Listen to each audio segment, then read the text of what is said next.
We have Kriti in the house.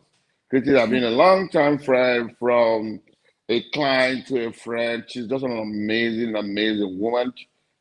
I've never seen someone as smart and intelligent when it comes to marketing like Kriti. She's just an amazing woman that she knows what to do. When you're facing a lot of challenges and you don't know what to do about marketing, you just reach out to Kriti. She's gonna give you a solution. She's a first class graduate. She's worked with a lot of startups in India and across the globe. And that is the reason why we brought her here. We know on the Section Always Sound, we try to bring the very, very best around the world to come on, teach us and tell our audience how to move, share knowledge, and advise the general audience on how to do business and do great things, even in their own startup, in their own business. So grab a seat and let's welcome Kriti. Kriti, welcome to Exceptional with Sam. Thank you so much, Samuel. It is a pleasure being here. I think it has been an amazing journey of knowing you as an entrepreneur as well. Thank you so much for this opportunity. Yeah, Kriti, you just know you've been so good to be a friend to you because of what you do. And you've have a lot of startup. I want people to know who you are because it is Right. really good to know who Kriti is. Samuel, I would say that I'm a passionate entrepreneur and marketer. I started with my education with BTech in electronics and communication, but technology was really not my thing. So I did my MBA in majors in marketing and finance, and after that, I worked in startup, worked with many startups, and a lot of SMEs, small businesses. And from there, I evolved into the whole idea of starting my own business in marketing and helping more and more people with that. Uh, in short, that's who I am, and I love challenges. I love disruption. I love doing new things every day, and that's what makes life interesting at the end of the day. Wow, that is really amazing. That is really amazing. Basically, we really want to, in a clear term, we want to know which area of technology you really work, which area of technology is wide, which area of technology you really work in your career. So basically, I have worked in IT, where we were kind of making custom projects for our clients, right from your SaaS to your mobility solutions to your you name it, like analytics software, online marketplace. So I have worked with like almost very different diverse kinds of technologies that are available in the market, and how exactly they were launched, how the market was kind of positioned in that segment. So very closely, I work with many startups with different technologies with different market segments on that. Wow, wow, wow, wow. That's really amazing. So, create a quick one. What will you consider as a successful startup? How will you describe a successful Right. startup? So I think a successful startup is, not just in terms of cash flows, but in terms of, the stability of the startup, in terms of, how you position yourself to your clients, the branding, people associate you with a very positive image of a product or a service. I mean, cash flows are not always the first criteria to define if you're a successful startup or not, because a lot of great startups have started with negative cash flows, are still doing negative cash flows, but they have a lot of scope for expanding in the future. So it's all about how big of a problem as a startup you're solving, and people really recognize that you're making a difference to the life. And when that starts happening, like money always follows. That's the rule of marketing. Wow, wow, wow. This is really amazing. Another thing I'm going to ask you: how will you define a startup for the conventional business? How will you describe a startup? So I mean, first of all, like I there is so much I can talk about. I know that it's very fancy. The startup word, it's very fancy. But here is the thing: like I work with small businesses. I work with traditional mom and pop shops. I'm talking about a restaurant business, a retail outlet, right? So these all for me are like startups who have started something of their own. They are trying to scale it up on their own. They are trying to build something out of its own. It could be a new idea. It could be a new business. Of course, a startup has limited financials, limited team size, limited resources, right? So you do not have the backing exactly of a big enterprise. Like a lot of startups do, but most of them do not, right? So that's how I defined startup. And in one word, the word is for a startup is chaotic, right?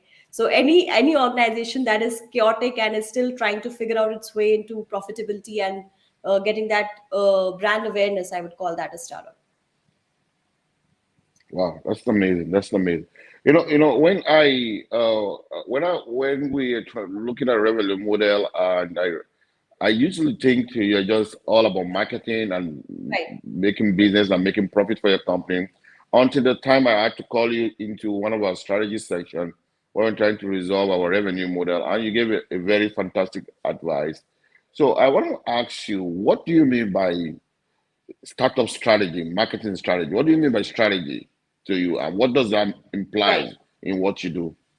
I think it's a very good question, Samuel. And so strategy. So most of the startups and businesses, like I'll have to give you a little bit of background here. How I, kind of, created this entire journey. Like, what should be a marketing strategy journey be like?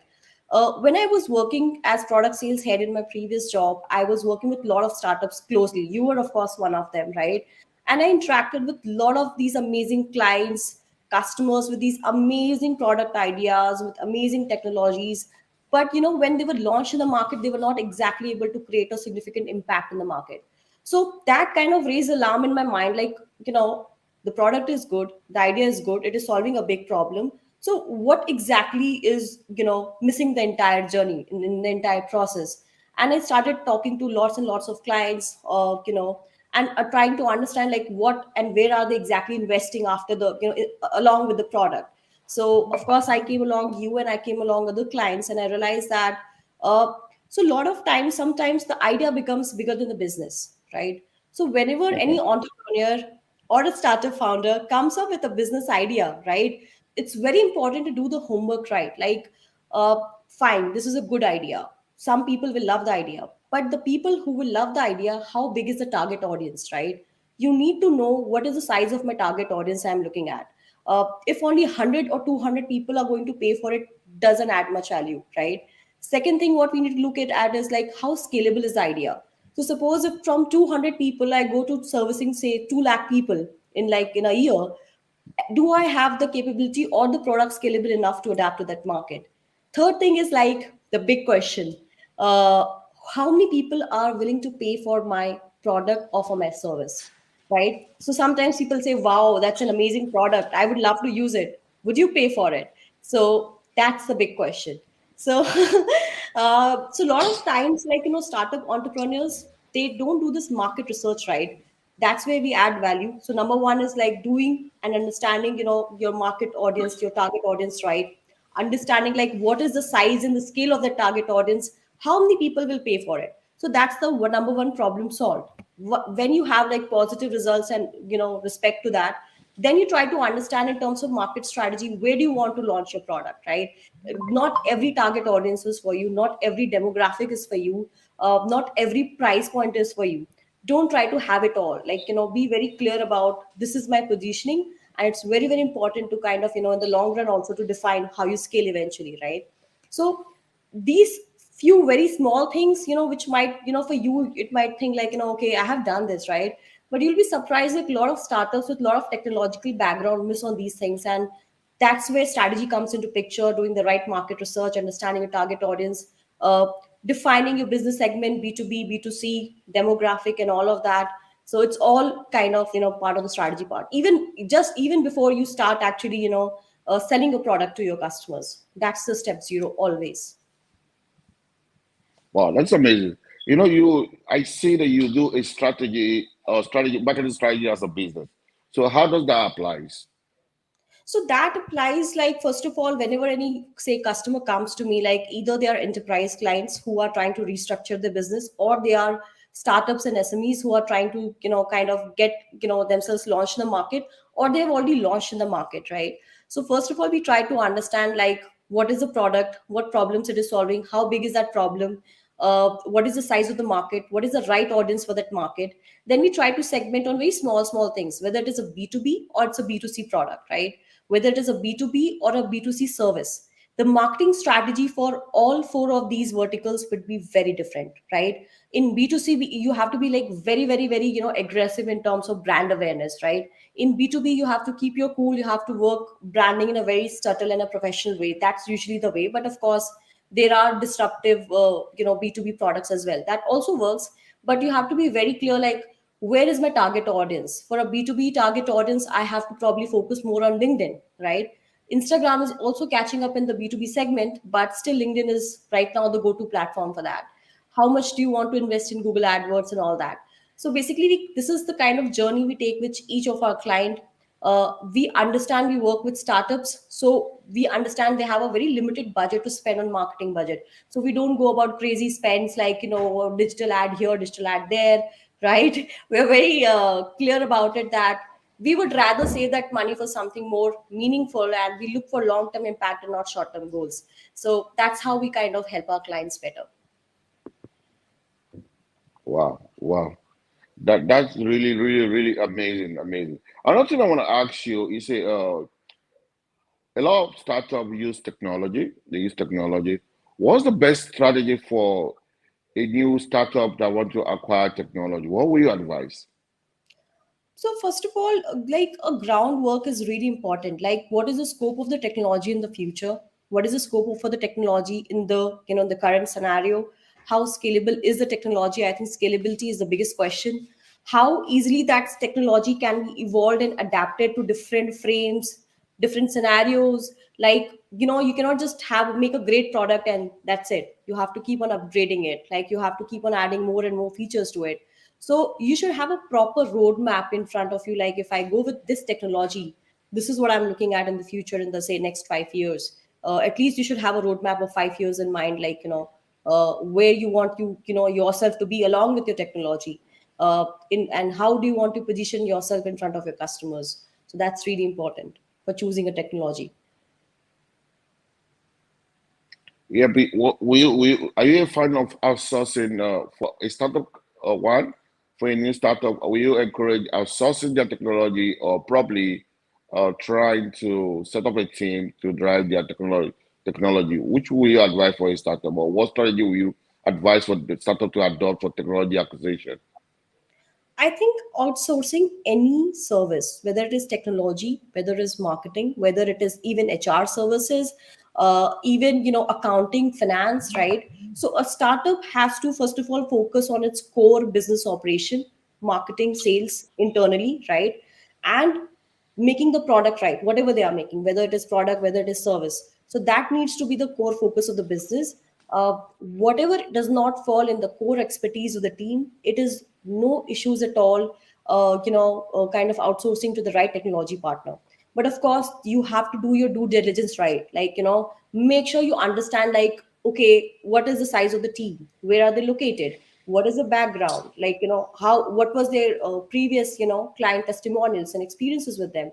So the due diligence has to be done right. And as long as you are doing that right, outsourcing is never a bad thing. It's always better than wasting and draining your resources, into something which is not exactly your core expertise, and you end up burning your resources for something that will not actually add business value to your business. Wow, wow, wow. That's really amazing. And how will you as a marketing consultant, if you're looking at B2B, uh, what strategy specific for B2C now? If you're looking at driving marketing sales or acquisition for a new startup, now what are the channels will you encourage, or what are the best approach will you encourage for a new startup that want to push their market outside there? Right.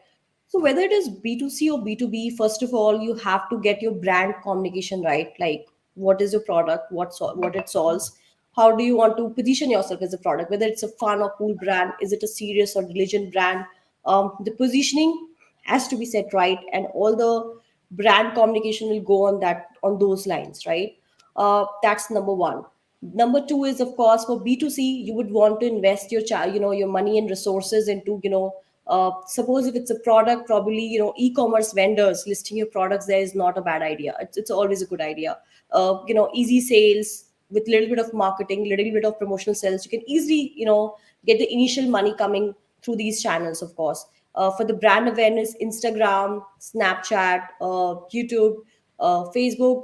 Facebook, of course, is still very prominent in many geographies. So creating the right content for these channels is good. Especially with B2C, it's very important to kind of engage the audience rather than to sell the product. So if you just keep on selling a product in every ad and everything, it does not really have that impact. So if it's a young audience, you have to come up with young, vibrant content that really connects with your audience. If it's a, if you're selling to someone, 65 plus, it really needs to speak to your right target audience. So creating that relevant content is, of course, very important in these particular channels. When we talk about B2B, if it's a new concept altogether, so first of all, you have to start creating lots of good blogs, resources, collaterals, case studies. That adds a lot of business value and help your customers in understanding what you're about. The SEO, of course, adds a lot of value in terms of getting your ranking right on the website. LinkedIn, of course, is the best channel for promoting your any B2B business for that matter. Again, in B2B also, it does not have to be too much on your face sales. It has to be more about you create value for your customers by creating something, something that is solving some issue for them, and then you promote it, you get it right.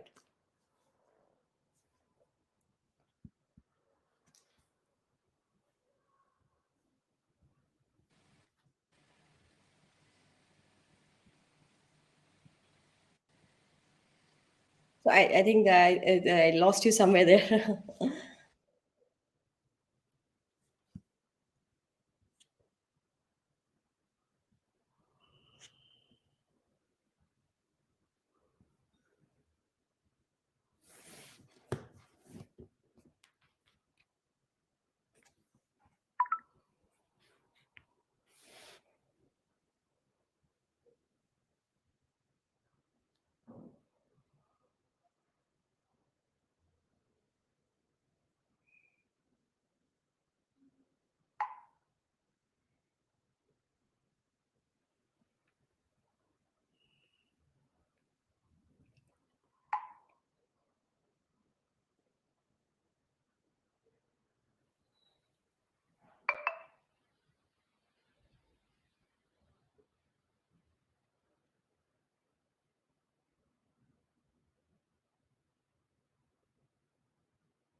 Lekriti, are you there?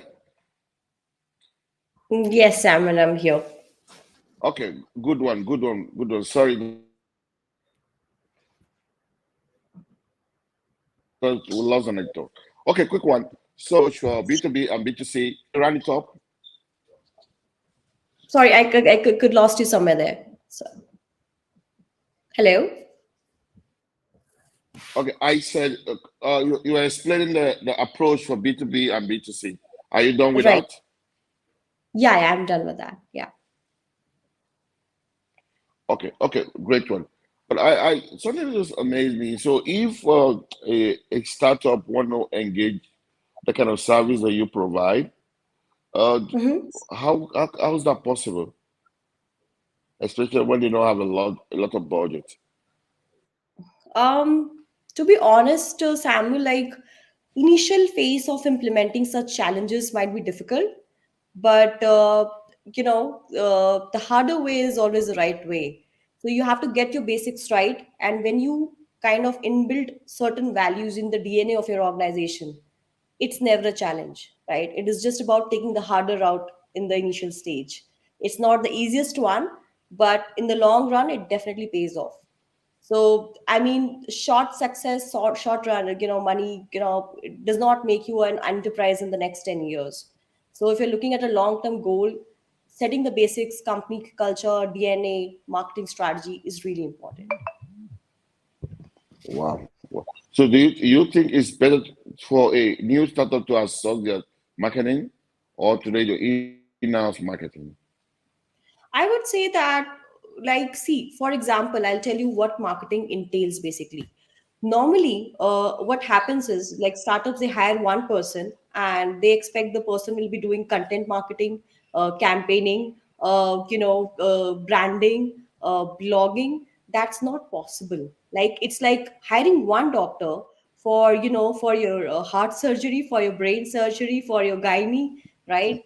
So in marketing also, yeah, so in marketing also there are like at least 9 to 10 functions that are important for any organization on a daily basis. And I can assure you that for a startup it doesn't make sense to hire a team of 10 people just for marketing. So just like development, right? In development you have like like a team of front end, back end, tester, analyst, those like you have a whole team for that, right? Similarly for marketing also, it's not possible for one person to do everything. And that's where a lot of startups also make this mistake that they hire this intern and this poor guy is supposed to do everything. So for the salary of that intern you can actually get someone to help you in your end-to-end marketing needs on a monthly basis. And of course it also reduces a lot of task and pressure from your plate, so that makes life much easier for sure. So apparently it's better to outsource the marketing to expert at the early Yes. stage. And at the So same time, yeah, sorry, I interrupted you. okay, that's amazing. So, but do you have like a small packages for early startup Yeah, that can of okay, I think course. we'll be talking more about that. But don't forget that we're bringing you on board for Growth African Startup. We are bringing Kriti on board. She's gonna help to help our startup. She knows what she's doing, and she's gonna bring our best to see how we build the next $1 billion African company. What do Kriti is just amazing, amazing. So another thing I wanna ask you now. What do you see? How do you see the future of mobility startup? What do you see about the future of mobility startup, especially in Africa? I think it has a lot of potential. It has a lot of potential because there is a need, there is a demand, there is so much gap in what is there in the market and what is needed in the market, right? So basically, any kind of mobility solution connecting the different parts of Africa, it's going to be a major game changer. It's just that like the whole launch has to be done in a whole sustainable way, involving stakeholders, making sure that you're taking care of all the stakeholders, right? That's very important because if you're looking at a good mobility solution in the future, we cannot discount the stakeholders that are involved and working at the ground level. But a company which is able to take care of that, taking care of your stakeholders, right from your drivers, your vendors, to your customers, will be absolutely doing a fantastic job in the mobility market.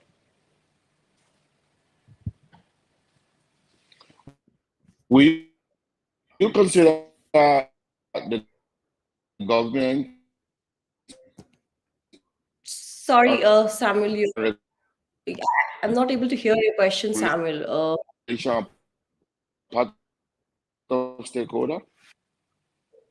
Sorry, Samuel, I I said, will you will completely. you consider will you consider government? Will you consider government regulation as part of your stakeholder? Uh, I would say, I mean, it's too early to comment on that because Africa is again a very huge Hello? continent, right? Hello, hello. Yeah, I can hear you. Go ahead. All right. So I You can go ahead. You can go ahead. Yeah, sure. So, I mean, of course, Africa itself is a huge continent, and every continent will have like different government regulations and different policies to take care of. So, I mean, no business is beyond the government. At the end, you have to take care of the government and make sure that we are in alliance and adherence to what they offer. But I'm sure that, there are ways where you can approach government and talk about how you can bring new change and new revolution in any country for that matter, in any continent for that matter. So that's a very I would say a wide topic for discussion, like how government can be more involved in the whole process. Wow, wow. But is there any big risk in going to the mobility space? What kind of strategy can someone put in place to help manage in case there's a change in regulation that could affect the business? I mean, yes, so that research has to be done, right? Like even before you hit the market, you even start before, developing your product, you have to get in touch with the government and get, the legal compliances, right? Like what I'm looking at in terms of legal policies for the next 5 10 years, right? So that of course is a risk, not just with government, with, aviation, with, your space technology, nuclear technology, and for that matter, when any kind of manufacturing segment, that risk is always evolved, right? That really depends on a lot of market scenarios. So the homework has to be done, right? Like I said before, that you have to get in touch with your political, economic, legal, social, socio-economic, everything. Like you have to, like for example, not just government, right? So Samuel, for example, I'm just giving a very hypothetical situation. Suppose if you're projecting that in next say 1 year, like 40% of the population will have cars, will have their own vehicles, right? So that again is something for you to think about. Like suppose if all my customers will have their own say mobility vehicle, so do I want to launch in the market? I'm just giving a hypothetical situation. So it's just not government basically evaluating what my market will look like say 10 years down the line as well, if I'm putting in so much of my energy and resources into it.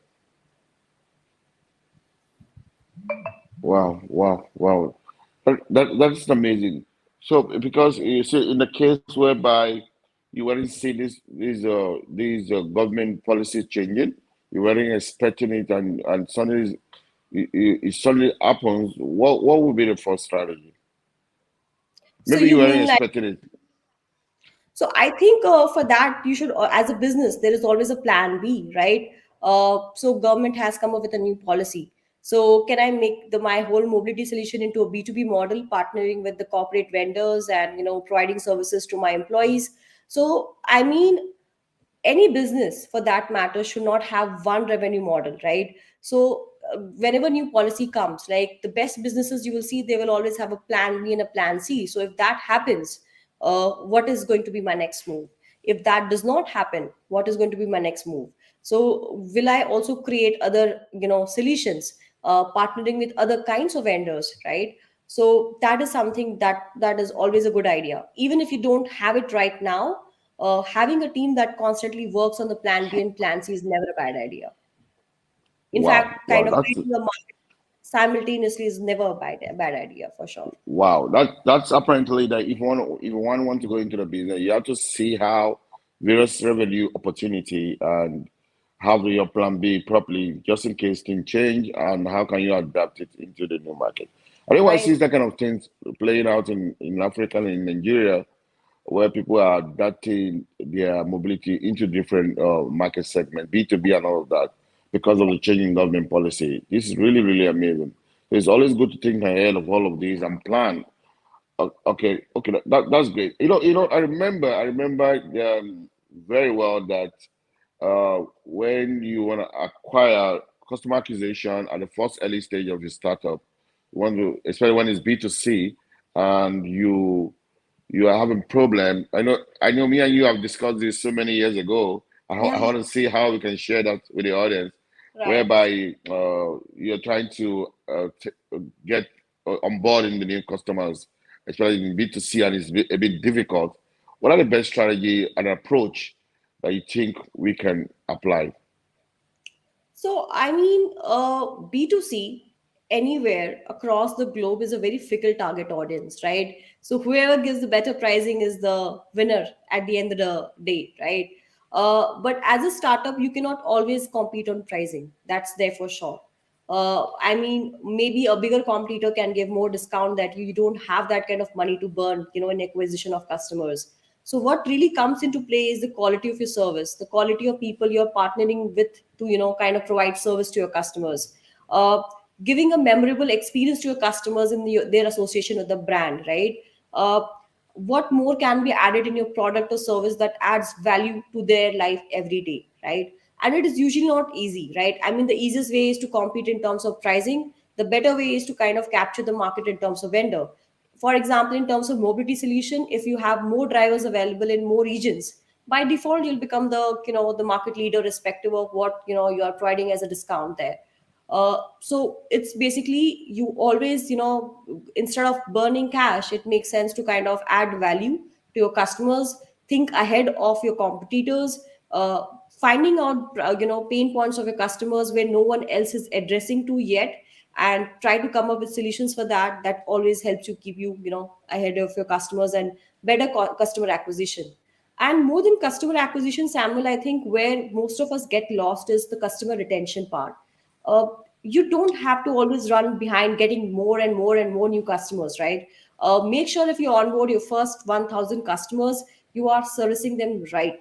They are happy with your product. Like, if they are happy with your product, word of mouth marketing is the strongest form of marketing. Forget about additional marketing. That's the strongest format available out there, right? And if your first 1000 customers have a bad experience with you, doesn't matter how much you spend on marketing, that eventually scales up, and it boils into something you would not like very much once you reach a certain level.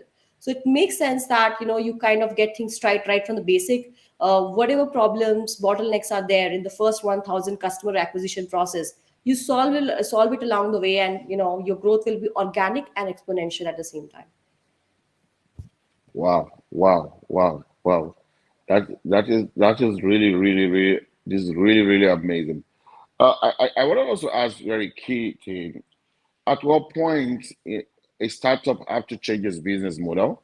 At what point do you realize that your business model have to change? At what point do you think your business model have to change? At what point do you think your revenue model have to change? Right. So I think I'll give you the example of my own company, Samuel. Like, we started with marketing. We helped a few of our clients with certain other services, like recruitment and sales channel development. Of course, we were doing good, right, in those segments as well. But I saw a dilution of value in terms of in our core, which is a marketing service, right? We immediately stopped that right away. So it business model is about, sometimes you have to say no to that extra money, to make sure that you stick to what you are best at, and you scale it to the right level, and you keep scaling till the time that you have enough resources to create something parallel, right? Don't get like distracted by too many things happening right at the same time. Business model is always about being more reasonable and realistic than being more ambitious, right? If listing your product on e-commerce vendor gives you the scalability you need, go for that. You don't have to invest in a lot of other show business marketing, I would say, right? Business model is also about, if offline suits you better, go for it. Don't get just stuck with online sales, right? So it is basically, you have to be very aware as a founder or as a co-founder that which what is making sense for you as a business. So sometimes some channels as a business are making profit for you, but are they profitable enough, are they scalable enough, is the question you need to look into and take a call that, does it make sense for me, say 2 years down the line, and then take a call whether you want to continue or discontinue the current business and revenue model. Wow, wow, wow, wow, wow, wow. Kriti, you always amaze me. Great one again. Great one again. But Thank you so can you tell us Zero's type of revenue model and a simple explanation of them? Because a much. lot of people are not able to differentiate all this revenue model. Can you tell us different revenue model and how to differentiate them? So basically, revenue model, first of all, number one, you have to define the sources. Are you going to charge the customer? Are you going to charge your, vendor listed on your platform? Or are you going to charge before the service or after the service, right? So that's the number one. Number two is whether you're going to charge based on commission, or is there going to be a fixed cost, or there is going to be a subscription model. So commission basis, like, you charge usually your vendors for a certain amount of revenue you are helping them get via your platform. That's the commission model. The second model is a subscription model, which you can charge your customers and vendors both for it. So basically, when customers, they avail your services, right? So they are happy with the service, they are happy to pay you certain amount every month. It could also be a fixed cost, it could be a subscription model. At the same time, at the vendor level, if you're helping them find a platform where they're able to make more money, they would not mind paying you that extra commission or extra subscription money. So these are the different revenue models. Of course, there is also called, your free free model. So basically, during the initial onboarding process, you make sure that more and more people are using your platform without any fixed or subscription or commission cost involved there. So again, how do you decide like which revenue model should I go for? Commission, subscription, fixed cost. So first of all, you have to understand that how many customers you're servicing per customer, how many transactions they are doing with you in a month, right? No one is going to pay a subscription model to you if they are doing one transaction in a month. Like suppose I book a cab like once in a month, I'm not going to pay you subscription money every month, right? I would rather pay you a fixed cost every month if I take that service once, right? uh, but for example, my vendors who are say drivers on the platform, if they are making a decent amount of money on the platform every day, they would not mind paying you a fixed subscription money every month, right? So it is all about what, how much, and what is the value of that interaction which you have with your vendor or with your partner or with your customer. And based on that, you can take a call what is going to be a revenue model. Make sure that your Hmm. customer or vendor should never feel like exploited, that oh, I just use it just for Yeah. once, or this one time interaction and I have to pay so much. So that should Wow. never come out as an unfair pricing or unfair charge to your customers. Wow. But for looking at all this revenue model, which one do you think, what's the advantage of one over the other? So there are different advantages. Like for example, with subscription, you don't really have to focus on increasing the volume of the transaction, the value of the transaction. Like someone can take a ride for 100 or 1,000, doesn't matter. You have to focus on onboarding more and more vendors or customers, right? With commission model, of course, you don't have to focus. Of course, the focus is always getting more numbers in terms of vendors and customers, but you make more money in the initial phase at least. So suppose unless and until you have like millions and millions of people who are following your model, uh, a commission model can help you get you the initial money, because with every transaction you'll have at least some money coming to your bank account. So it's basically all about what is the size of the target audience, what is the kind of say per transaction value we are looking at, the number of engagements we are looking at, and based on that you can take a call which is a better fit, at the same time which advantages are better suited for your business model. Wow. Wow. That's amazing. That is amazing. Quick one. I want to,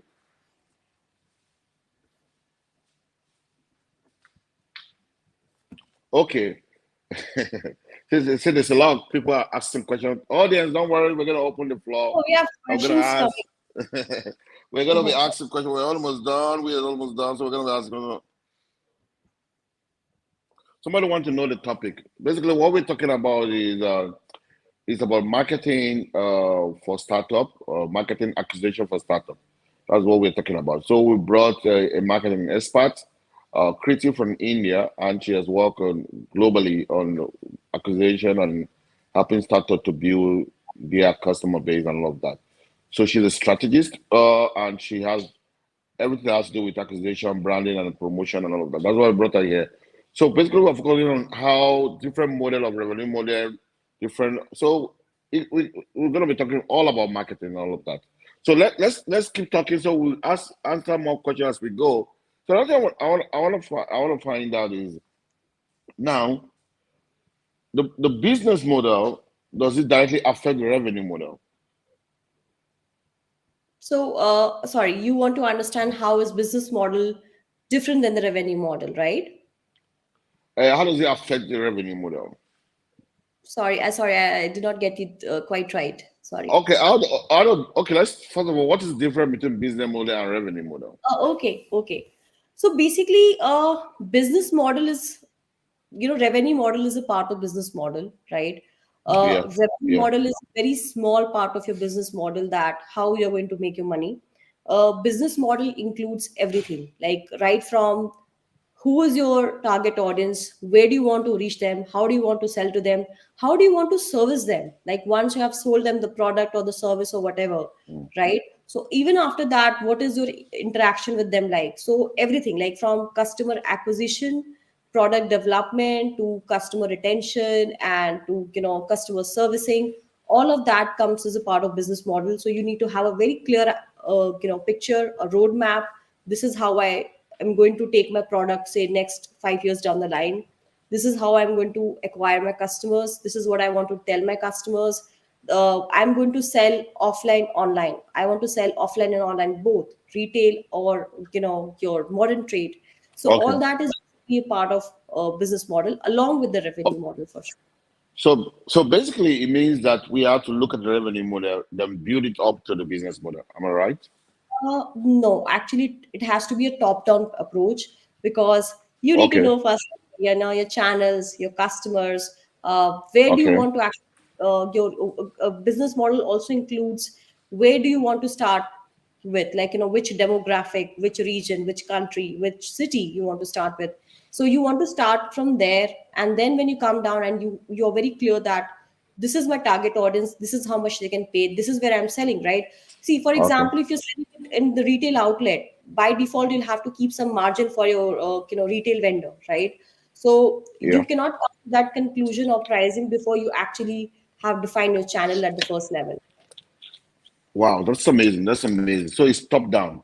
So it means Yes. that we are always in. So we have to look at our business model, consider everything that will draw it down to our revenue Yes. model. Yes. Okay. Now, another thing I want to ask that people are asking. I want to try to see how we can roll up the question quickly. When you're starting a business, the early stage of your business, do you think one should go to the route of debt or equity?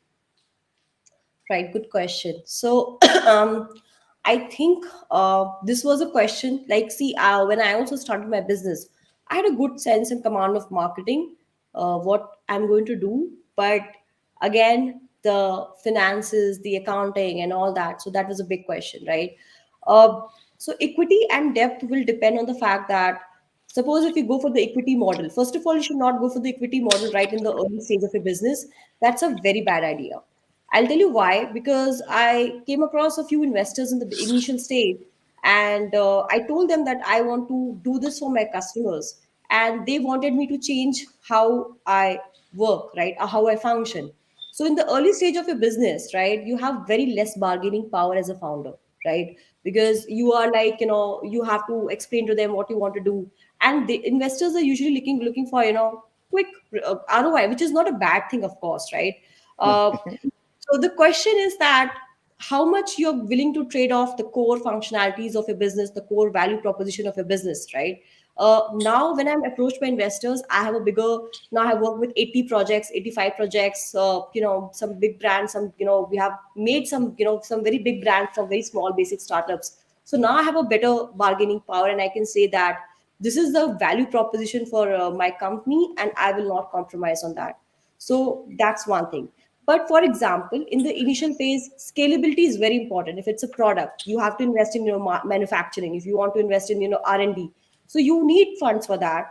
So you would rather, of course, and there is not, if there is not much to scale in, change in terms of your business proposition there, go for a funding. That's never a bad idea. But make sure that your valuation is done by someone with good experience, because valuation will define how much you'll get via your equity model. And when it comes to depth, of course, again, you have to see the the whole, like for example, in how many years you'll be able to return that debt, uh, how many years, how much interest you will be paying for that debt, right? So time value of money is very important. So it is better that if you're a product with not much to change in the business model, equity is a better model.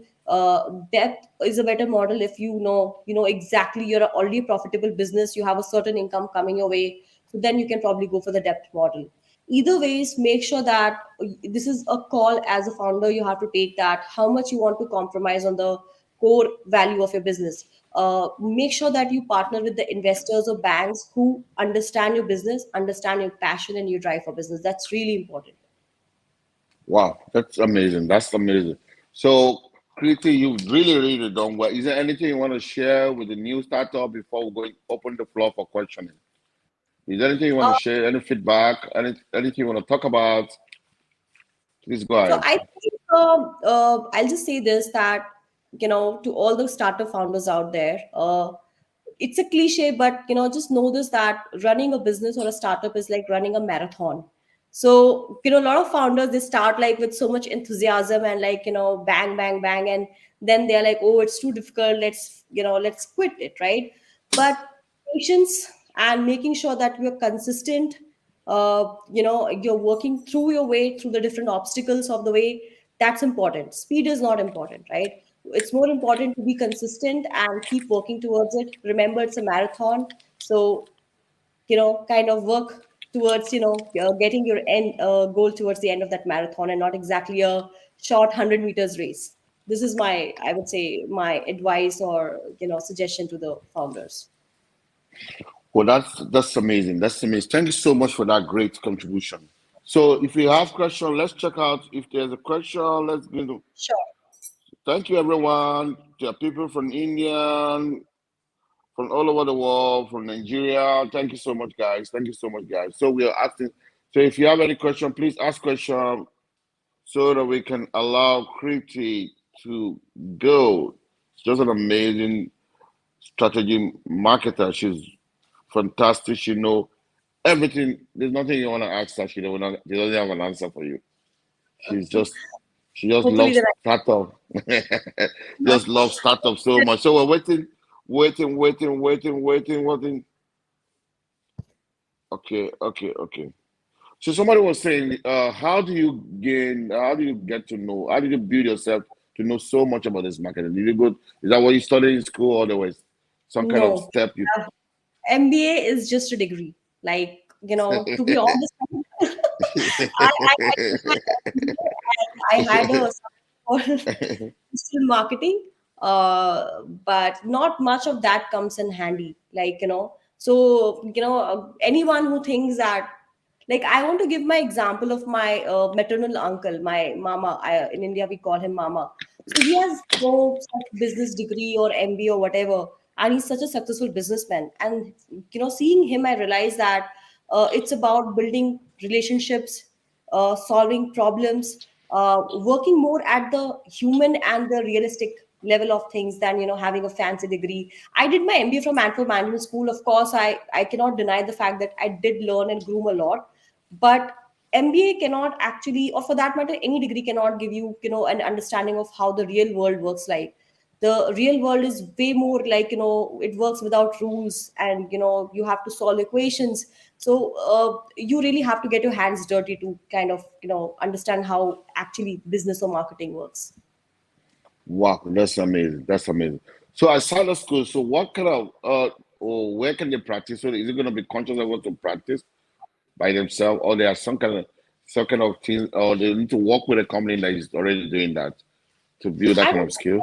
get your hands dirty, like start working with a startup, without do internships in startups, where you have a more dynamic role based work, right? I learned my marketing in my first job, which was a startup, and it was a very diverse role. I have been very thankful for that, because right from marketing to sales to product development, we were involved in everything. I was working with so many customers on the front end. That gets you the get your understanding much better than your any case study, or anything for that matter. So join a Wow. startup to build a business. Yeah, somebody say you are making marketing very attractive. So that's the goal. Join the team at Ekakshar. We are more than happy to we really look for a lot of diverse minds coming from different backgrounds. And even this policy we adopt in Ekakshar hiring as well, that we don't go for degree. We look for people who can think, analyze, observe. So that what makes a great marketer. Wow, that's amazing. Thank you so much, Kriti. It's always amazing talking to you. So so let's keep in touch, and a lot of things going. I want to say a very big thanks to you. I know how important your time is. I know how busy you are because you have over 180 startups that you really work with right now. That's huge numbers of startups. And we're going to be adding more to you. We're going to be working with you because we believe in your ability to deliver, and that is what is more important. And keep doing the good job and keep helping more startups to achieve their goal. Thank you so much, Kriti. It's great to have you. Thank you so much, Samuel. The feeling was mutual. It was a great interaction. Had a great evening, and look forward to working together on uh, taking startups to the next level to their business journey for sure. Thank you so much. Have a wonderful day. Bye for now. You too. Bye. Have a nice evening. Take care.